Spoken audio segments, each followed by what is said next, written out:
Assalomu alaykum hurmatli hamkasblar.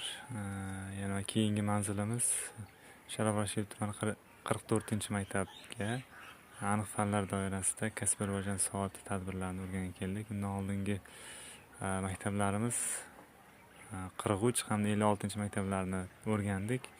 Afsuski yerlarda antenna bo'lmagani bois to'g'ridan to'g'ri demak YouTube'ga ushbu jarayonlarni ola olmadik.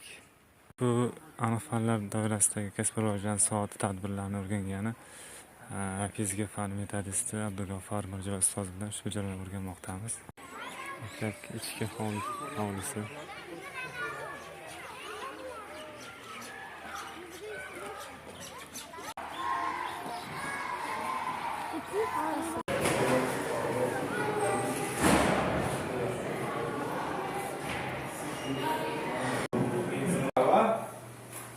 Qahramonlar film klubi anada maktab tumanda ayni bezalarda yoqdagi lider o'qituvchilar.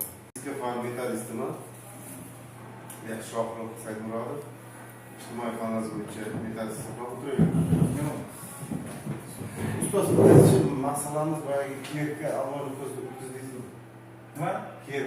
Kecha biz o'rganda bo'g'in qolimiz olinmaydi. Biz yakka olishimiz kerak mana. Hozir men o'zim o'tirman, kecha shukina o'tirman. Bo'g'in qolib turibdi. Rivojlantirish maqsadi rejalarini belgilashni oldiga keyin boya yo'l xaritalarini o'rganishdik. Endi Alisa nimasi savollar berilgan edi. Siz qaysi yo'lda ketasiz? Siz qaysi yo'lga bormoqchisiz? Va o'sha men qaysi yo'ldan boraman? U o'ziga bog'liq. Maqsadli yo'ldanmi yoki bo'lmasa, boyagi mana 3 ta yo'l ko'rsatib qo'yibdi. Murakkab lekin kuchli demak, sabrli, saboqli bor. Ikkinchisi noaniq. Uchinchisi esa demak osonmi demak, lekin u ko'pchilik demak adashadigan bo'ladi. Ana shunda maqsadimizni aniq yoki bo'lmasa murakkab yo'ldan borishimiz kerakmi yoki bo'lmasa noaniq yo'ldan borishimiz kerak yoki oson yo'ldan borishimiz kerak.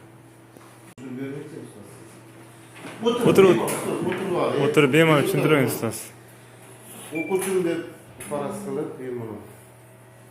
Endi biz mana buni birinchi do'stlar va tanishlar deyapti. Demak, biz ko'proq shunga ajratdik o'zimizcha. Chunki hozirgi yoshimizga nima qilibdi? Bu kishining o'zining shaxsiy nima?